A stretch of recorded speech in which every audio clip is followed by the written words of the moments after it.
"Get that poor man out of my VIP seat. People dressed like him belong in economy class, not next to me. The seat is mine. Remove him before we miss departure. Remove him. Men like you don't belong up front. Welcome to Fireside Files." Every passenger in first class was watching when Ethan Walker rose from the seat he had legally purchased, one hand holding his daughter's backpack, the other protecting her trembling fingers. His worn coat, scuffed shoes, and quiet expression had already convinced the crew that he was less important than the wealthy woman now settling comfortably into his place. No one examined the boarding pass she covered beneath her hand. No one questioned why Ethan remained so calm as his name disappeared from the cabin record. As he stepped toward the aircraft door, a small black card briefly slipped from his wallet, marked with an emblem the flight attendant almost recognized before it vanished again. Ethan did not protest, threaten, or demand special treatment. He simply studied the crew members' badges and glanced once at the altered passenger screen. Within moments, hurried footsteps approached from the terminal. What devastating mistake had they made by judging this single father too quickly? Stay with us on Fireside Files because 5 minutes from now this entire flight was going to be turned upside down. Ethan Walker entered the first-class cabin of Aurelia Atlantic Airlines with one hand resting protectively on the shoulder of his 10-year-old daughter, Emma. Nothing about him suggested wealth or influence. His dark brown wool coat had softened at the elbows after years of use. His pale blue shirt was plain and open at the collar, and the leather on his black shoes was worn along the edges. Emma followed closely in a cream-knitted sweater, carrying a small navy backpack against her chest. They were traveling to Seattle for a memorial service honoring Emma's late mother, followed by a school science exhibition the next morning. Ethan had chosen the earliest direct flight so Emma could arrive rested, and he had legally purchased seats 1A and 1B in first class. When they reached the front row, Ethan checked the boarding passes once more, placed Emma beside the aisle in 1B, and helped her secure the backpack beneath the seat. He settled into 1A by the window, fastened his seatbelt, and quietly watched the ground crew moving beyond the glass. Emma opened her sketchbook and began tracing the outline of an airplane wing. For several peaceful minutes, they looked like any father and daughter preparing for a long journey. Then Vanessa Sinclair entered the cabin. Her arrival changed the atmosphere before she spoke a single word. She moved through the aisle in a fitted white designer suit, followed by a nervous assistant carrying an expensive leather case. Several passengers recognized her as the chief executive of Sinclair Global and immediately straightened in their seats. Vanessa barely acknowledged them, her attention fixed on seat 1A. She stopped beside Ethan and looked first at his worn coat, then at his scuffed shoes before turning toward Claire Donovan, the senior flight attendant responsible for first-class service. "Why is this man sitting in my seat?" she asked. Claire glanced at Vanessa's boarding pass and saw that it clearly listed another position farther back in the cabin. She also looked at Ethan's pass, which showed 1A without ambiguity. For one brief moment the truth was obvious.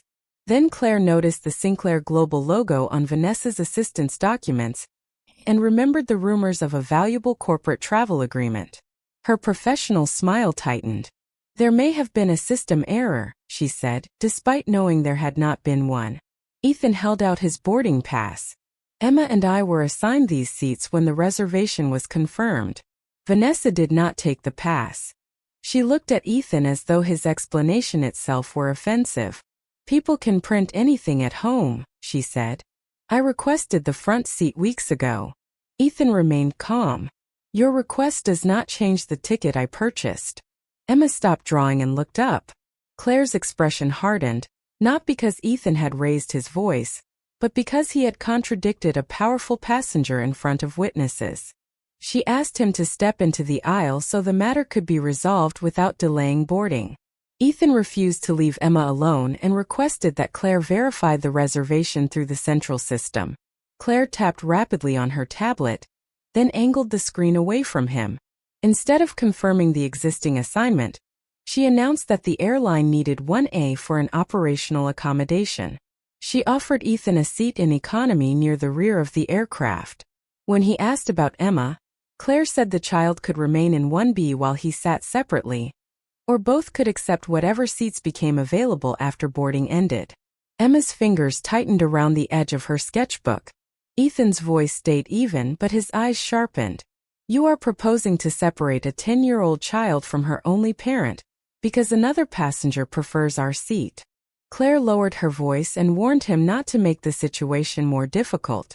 Vanessa gave a dismissive laugh and told Claire that a person who truly belonged in first class would understand discretion.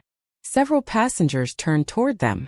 One man lifted his phone, pretending to check a message while recording. Another passenger whispered to her companion and glanced at Ethan's coat. Emma noticed every look. Her cheeks flushed, and she lowered her head as though she had done something shameful. Ethan leaned toward her and quietly told her to keep breathing.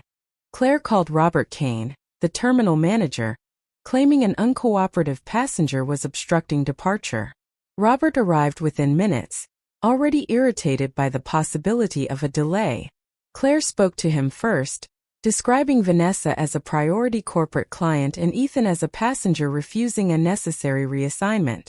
Robert did not ask Ethan for his version. He did not properly examine the reservation history, or confirm whether the proposed separation of father and child violated procedure. Instead, he glanced at Vanessa's jewelry, recognized her name and made his decision. He told Ethan that airlines reserved the right to change seats for operational needs, and offered him a travel voucher of modest value. Ethan asked Robert to state the operational reason in writing. Robert refused. He warned that airport security would remove Ethan if he continued resisting crew instructions. Vanessa folded her arms and watched with open satisfaction. This is taking far too long, she said. Move him before he ruins the flight for everyone. The passenger's attention became heavier than the silence. Emma looked up at her father with wet eyes. Did we do something wrong? She whispered. Ethan looked at Claire's silver name badge, then at Robert's identification card. He memorized both names. He studied the tablet in Claire's hand and saw that the seat assignment field had changed, though he had never consented to any modification. That detail mattered more to him than the insult. Without showing anger, he removed his paper boarding pass, folded it slowly and precisely, and placed it on the armrest. Then he stood. Vanessa stepped aside just enough to let him pass, her smile thin and triumphant. Next time, she said loudly, buy a ticket that matches your place in the world. A few passengers looked uncomfortable, but no one challenged her. Ethan helped Emma put on her backpack and took her hand. As they moved into the aisle, Claire informed the cabin that the seating issue had been resolved. Vanessa lowered herself into 1A and rested her hand over Ethan's folded boarding pass without reading the name printed inside. Emma kept her eyes on the floor while her father led her toward the aircraft door. Ethan did not argue, threaten, or reveal anything about himself. He simply paused beside Claire, looked once at the altered passenger screen, and said that changing a traveler's record without consent was not a seating preference. It was a serious decision. Robert dismissed the warning and ordered him to keep moving.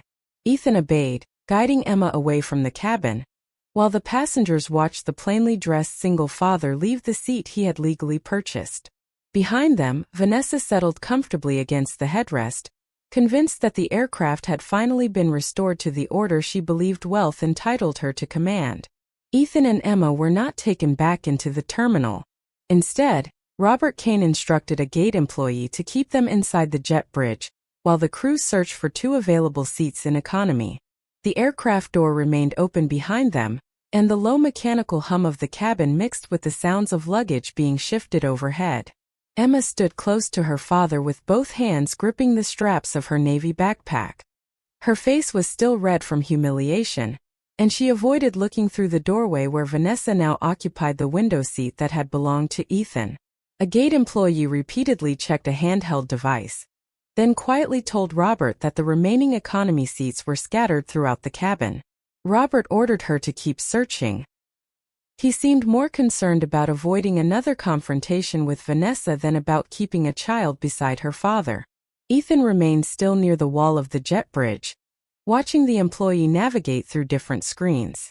He did not ask for a better seat. He did not demand that Vanessa be removed. His attention stayed on the sequence of changes appearing in the reservation system, and on the growing unease in Emma's expression. After several moments, Emma finally looked up at him. "Why didn't you tell them who you are?" she asked softly. The question carried no pride or expectation of privilege. It came from a child trying to understand why her father had allowed strangers to embarrass him, when she believed he could have stopped them. Ethan lowered himself slightly so they were at eye level. He placed one hand on her shoulder and glanced toward the aircraft door before answering. "Because if they respect us only after learning that I have power, then they never respected us at all." Emma looked toward the cabin again. "But they made everyone think we were lying." Ethan's expression softened. He told her that truth did not become weaker merely because a room full of people failed to recognize it. What mattered now was not proving that he deserved a particular seat. What mattered was understanding how easily the people responsible for passenger safety had ignored their own rules. Emma did not fully understand, but she recognized the calm certainty in his voice. She stepped closer and held his hand. Ethan looked down at the boarding information displayed on the gate employee's device. He could see enough to know that his original assignment had not simply been replaced for operational purposes. His name had been removed from Seat 1A, moved into an unassigned economy status, and marked as though he had voluntarily accepted the change. Emma's seat remained temporarily attached to 1B, creating a record that suggested she would travel separately from him. No one had asked Ethan to sign anything. No one had recorded his refusal. Claire Donovan had not merely taken his chair.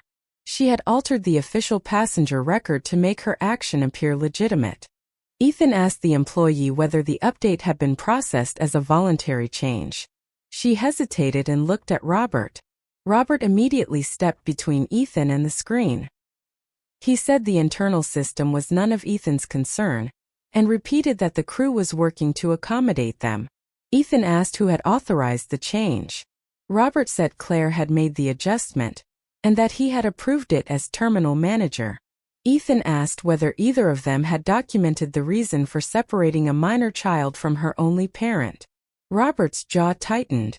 He accused Ethan of trying to turn a routine seating change into a legal argument. Ethan did not respond to the insult. Instead, he asked the gate employee not to touch the record again. Robert laughed and said Ethan had no authority to give instructions to airline personnel. At that moment, footsteps approached from the terminal side of the jet bridge. Marcus Bennett, Aurelia Atlantic Airlines Regional Executive Director, was walking toward the aircraft with two operations supervisors. He had been making an unannounced inspection of gate performance before the morning departures, and had been told that one flight was being delayed by a seating dispute. Marcus expected to find an angry passenger or a confused employee. Then he saw Ethan standing beneath the harsh jet bridge lighting with Emma pressed against his side. Marcus slowed so abruptly that one of the supervisors nearly walked into him. For a second, he seemed unable to reconcile the plainly dressed man in the worn coat with the person he knew from private board meetings and annual strategy sessions. Then his eyes moved to Emma, to Robert's defensive posture, and to the open aircraft door. The color drained from his face. "Chairman Walker," Marcus said. Robert turned toward him, irritated by the interruption, but the words reached him before he could speak. His expression emptied. The gate employee froze with the device still in her hands. One of the operations supervisors straightened immediately. Marcus stepped forward and addressed Ethan with careful respect. He asked why the chairman of Aurelia Atlantic Airlines was standing outside one of the company's aircraft instead of seated inside it. Robert looked from Marcus to Ethan and then back again, as though waiting for someone to explain that he had misunderstood. Ethan did not answer the question directly. He gestured toward the gate device and asked Marcus whether a first-class passenger's assigned seat could be changed without consent, whether a minor could be separated from a parent without written approval, and whether a terminal manager could authorize the alteration without recording a legitimate operational reason.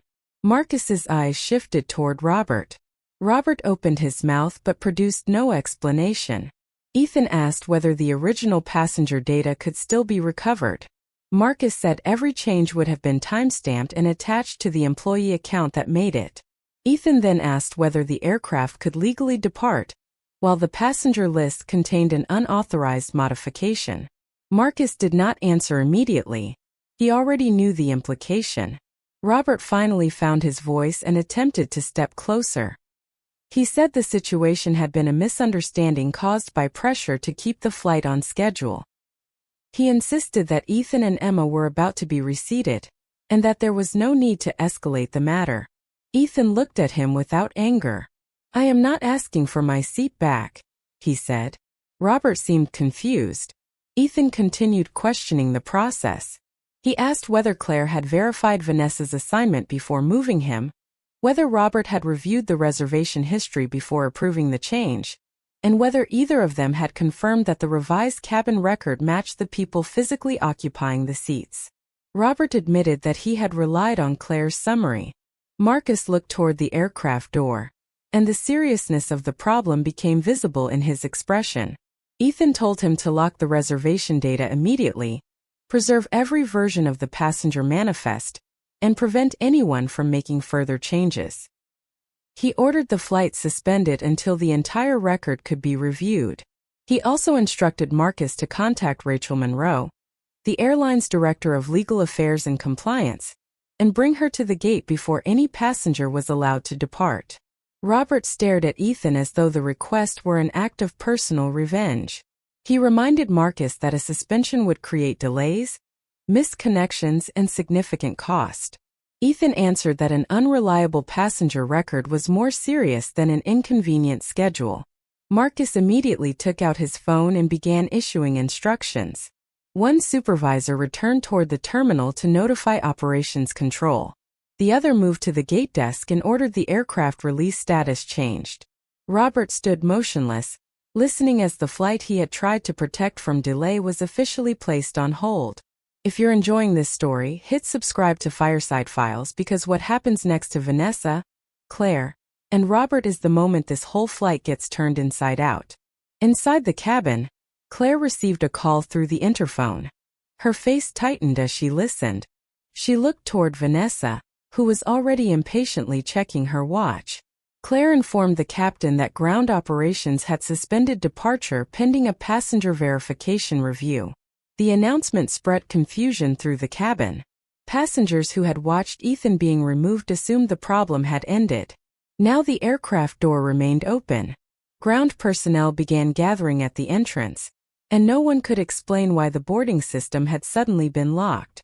Vanessa demanded to know how long the interruption would last. Claire said she had not been given a time. Vanessa accused the crew of incompetence, and reminded Claire that important people had schedules that could not be disrupted by administrative mistakes. Claire tried to reassure her, but the confidence she had displayed while forcing Ethan from his seat was gone. She checked her tablet and discovered that she could no longer access the passenger list. Every attempt returned the same locked status. She looked toward Robert through the open doorway, expecting him to restore control, but he would not meet her eyes. 5 minutes after Ethan had been forced out of seat 1A, the cabin announcement system activated. Passengers were informed that the aircraft could not continue boarding or prepare for departure until a mandatory ground review was completed. They were instructed to gather their personal belongings and leave the plane in an orderly manner. A wave of protest moved through first class, and then through the rest of the cabin. Some passengers believed there was a mechanical failure. Others whispered about a security threat. Several began recording again. Vanessa refused to stand. She told Claire that she would remain in her seat until someone explained why the entire aircraft was being emptied. Claire, now visibly shaken, repeated that everyone had to leave. Vanessa pointed toward Ethan's folded boarding pass, still lying partly beneath her hand, and complained that the delay had begun only after the troublesome passenger was removed. Claire did not answer. One by one, the passengers moved into the aisle and began filing toward the aircraft door. Vanessa eventually rose, furious and humiliated by being treated like everyone else. She walked out ahead of Claire, followed by the assistant carrying her leather case. The moment she stepped onto the jet bridge, her expression changed. Ethan was no longer standing alone with his daughter. Marcus Bennett stood beside him, speaking in a low and urgent tone. Rachel Monroe had arrived with members of the airline's legal and compliance teams. Additional senior airport managers were gathered nearby, waiting for instructions rather than giving them. Emma still held her father's hand, but the people around Ethan now watched him with unmistakable deference. Robert remained several feet away, pale and silent. As the passengers emerged from the aircraft, their complaints faded into confused murmurs. Those who had laughed at Ethan's worn clothes now studied the executives surrounding him. Claire stepped through the doorway last and saw Marcus turn toward Ethan before addressing him again as Chairman Walker. The words passed through the jet bridge like a sudden drop in pressure. Vanessa stopped in the middle of the walkway. Her eyes moved from Ethan's modest coat to Marcus, Rachel, and the assembled leadership team. For the first time since entering the aircraft, she had nothing to say. Robert Kane moved toward Ethan before the last passengers had fully cleared the jet bridge. His face had lost all color, and the confidence he had shown inside the aircraft had disappeared. He lowered his voice, hoping the surrounding executives would not hear the desperation in it, and said the incident had been a serious misunderstanding. He insisted that he had never intended to disrespect Ethan or Emma, and claimed he had acted only to prevent the flight from being delayed. Then, in his panic, he made the admission that exposed everything. "If I had known you were Chairman Walker, I would have handled this completely differently." Ethan looked at him for a long moment, while Emma remained beside him, still holding his hand. He did not raise his voice. "That is the problem, Robert. You believe I deserved fair treatment only after you learned my title." Robert tried to correct himself, but Ethan continued. He reminded him that the boarding passes had been valid before Marcus recognized him, that Emma had been a child traveling with her father before anyone knew who he was, and that the rules protecting passengers had not suddenly become more important because the chairman was involved.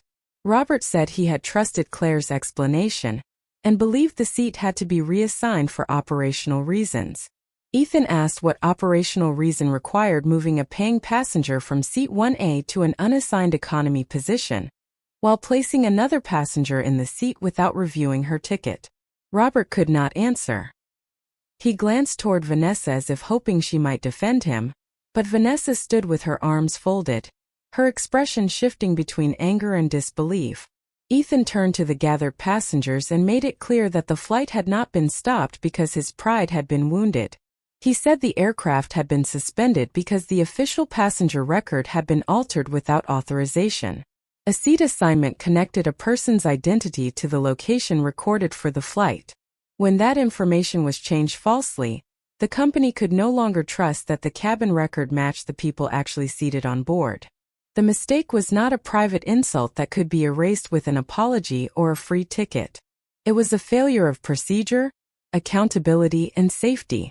Rachel Monroe stood at a portable operations terminal with 2 members of the compliance team, while Marcus Bennett secured the area around the gate.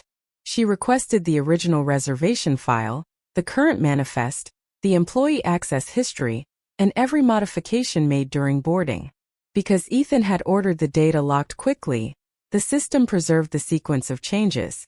Rachel examined the information carefully before turning the screen so Marcus and Ethan could see it. The original reservation clearly showed Ethan Walker assigned to seat 1A, and Emma Walker assigned to seat 1B. Both tickets had been paid, confirmed, and checked at the gate without any warning or irregularity. Vanessa Sinclair's ticket showed a different first-class seat farther back in the cabin. There had been no duplicate booking and no system error. Rachel opened the modification record. Claire Donovan's employee account had removed Ethan from seat 1A only minutes before departure. She had moved him into an unassigned economy status, and transferred Vanessa into his original seat. Claire had then selected the code indicating that Ethan had voluntarily accepted the reassignment. No written consent, electronic signature, or recorded confirmation supported that claim. Rachel looked directly at Claire and asked when Ethan had agreed to the change. Claire swallowed and said she believed his decision to stand up and leave the seat had demonstrated acceptance. Rachel reminded her that Ethan had stood only after being threatened with removal by security. Compliance rules did not allow an employee to convert forced obedience into voluntary consent. Claire said she had been under pressure and was trying to keep the cabin calm. Rachel asked why she had ignored the boarding pass in Ethan's hand. Claire answered that Vanessa was a high-value passenger and had told her the front seat had been requested in advance. Rachel pointed to the ticket record showing that the request had never been approved. She then opened the authorization log. Robert's manager account had approved Claire's change less than a minute after it was entered. There was no evidence that Robert had reviewed Ethan's boarding pass, spoken privately with him, checked the reservation history, or investigated the effect of separating Emma from her father. Robert claimed Claire had described Ethan as disruptive and said he believed immediate action was necessary. Ethan asked whether standing quietly beside a legally purchased seat had become disruptive merely because the passenger refused to surrender it to someone wealthier. Robert again had no answer. A young flight attendant named Noah Mitchell had been standing near the edge of the group, visibly uncertain whether to step forward. He had served in the cabin during boarding and had witnessed Claire's first review of the tickets.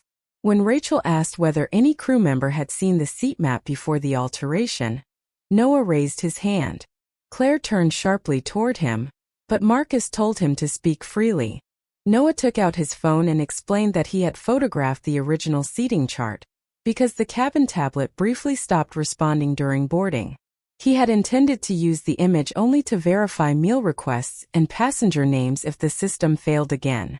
The photograph was time-stamped before Ethan was removed.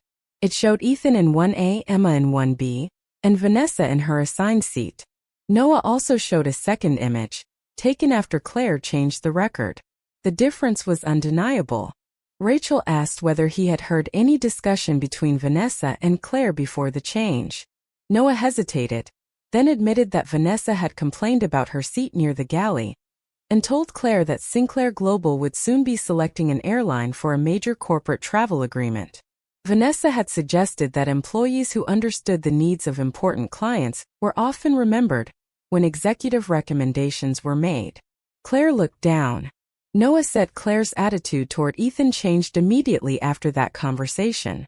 Before it, she had acknowledged that Ethan's boarding pass was valid. After it, she began describing the assignment as a system error. Vanessa stepped forward and accused Noah of twisting a harmless remark. She said she had never directly ordered Claire to falsify a record and had only expected the level of service appropriate for someone bringing significant business to the airline. Rachel responded that the investigation would determine whether Vanessa's pressure contributed to the violation, but her status did not erase what had happened. Several passengers who had been watching from the gate area began speaking among themselves. One of them, the man who had recorded the confrontation from first class, approached Marcus and offered his video. Rachel reviewed it on his phone while the others gathered close enough to hear the audio. The recording showed Ethan seated calmly beside Emma, Vanessa standing over him, and Claire refusing to examine the evidence he offered. It captured Vanessa ridiculing Ethan's clothing, questioning whether someone like him belonged in first class, and demanding that the crew remove him. It also captured Emma asking whether she and her father had done something wrong. The final portion showed Vanessa settling into 1A, while Ethan's folded boarding pass remained beneath her hand. The passengers who had laughed or silently watched now avoided Ethan's eyes. Vanessa did not apologize. Instead, she accused Ethan of using his position to create a public spectacle and damage her reputation over a minor seating dispute. She reminded him that Sinclair Global was considering a corporate agreement worth millions to Aurelia Atlantic Airlines. If he allowed her to be humiliated in front of the passengers, she warned that the agreement would disappear, and the airline's board would hear exactly why. Ethan's expression did not change. He said a contract that depended on employees ignoring safety procedures and degrading ordinary passengers was not an opportunity the airline should accept. Vanessa told him he was being emotional because his daughter had witnessed the incident. Ethan answered that Emma's presence made the failure more painful, but not more serious. The record would have been false whether the displaced passenger was the chairman, a mechanic, a teacher, or someone traveling for the first time. He refused to trade passenger dignity and procedural integrity for Sinclair Global's money. Rachel informed Vanessa that her premium customer privileges were being suspended, while the airline reviewed her involvement in the incident. Vanessa attempted to walk back toward the gate, but airport security stepped into her path. Marcus told her she would not be allowed to reboard the aircraft or enter the restricted departure area. She demanded that Claire confirm she had never ordered an illegal change. Claire remained silent. Vanessa looked around at the passengers who had watched her take Ethan's seat and realized that no one was willing to defend her. Security escorted her away from the boarding area, while her assistant followed with the leather case. Her white suit and diamond jewelry no longer commanded admiration. They only made her easy to recognize as the woman from the recording spreading among the waiting passengers. Rachel then turned to Claire. She formally revoked Claire's authority to work the flight and ordered her employee access suspended pending a full investigation. Claire began to cry and said she had spent years building her career. Ethan did not respond with cruelty. He told her that experience made the decision worse, not better, because she had known the rules and ignored them to impress someone powerful. Claire handed over her tablet and identification badge before being escorted from the gate by a supervisor. Robert remained nearby, hoping his apology and long service might protect him. Rachel continued reviewing the compliance archive and discovered that the morning's incident was not isolated. Several earlier complaints had accused terminal employees of favoring wealthy or publicly known passengers during seat disputes. Some involved families who had been separated, passengers pressured into unwanted downgrades, and complaints closed without proper review. Each file had passed through Robert's office. In several cases, he had marked the reports resolved, even though no interviews or supporting documents had been recorded. Robert said the complaints had lacked evidence, and that he had been trying to keep minor service issues from overwhelming the department. Rachel replied that he had not reduced the problems, he had hidden them. Marcus formally suspended Robert from all terminal duties and ordered his system access disabled. Robert looked at Ethan and asked for another chance to explain. Ethan said the investigation would give him that chance, but he would no longer control the records or the employees who might testify. Robert surrendered his identification card. Around them, the balance of power had completely changed. Ethan remained in the same worn coat and scuffed shoes, but no one saw him as insignificant now. Vanessa had been removed. Claire had lost control of the cabin, and Robert had been stripped of authority. Yet Ethan showed no satisfaction. He looked down at Emma, whose expression held relief mixed with sadness, and understood that exposing the truth was only the beginning. The company still had to prove that fairness would not disappear again the next time the passenger being mistreated had no title capable of frightening the people responsible. Ethan stood before the displaced passengers in the gate lounge, while Emma remained quietly beside him, her hand resting inside his. He did not hide behind Marcus Bennett, Rachel Monroe, or the authority of his position. Instead, he personally apologized for the delay and explained that every passenger had been required to leave the aircraft because the official manifest could no longer be trusted after unauthorized changes had been made. He made it clear that the inconvenience was real, that misconnections and disrupted plans mattered, and that the airline would not excuse its failure simply because the truth had eventually been discovered. Aurelia Atlantic Airlines immediately provided meals, access to the private waiting lounge, replacement flights, and appropriate compensation for every affected passenger. As the tension began to ease, several people who had watched Ethan's humiliation approached him. The man who had recorded the confrontation apologized for remaining silent while continuing to film. A woman who had laughed quietly admitted that she had judged Ethan by his worn coat before hearing a single fact. Others confessed that they had known something was wrong, but had been afraid of creating trouble for themselves. Ethan accepted their apologies without bitterness, but he did not tell them that silence was harmless. He reminded them that cruelty often gained power, not only from the person committing it, but also from the crowd that watched and decided not to interfere. Emma listened closely, understanding that her father was not trying to shame anyone. He wanted them to remember the next person who might stand alone without a title, money, or influence.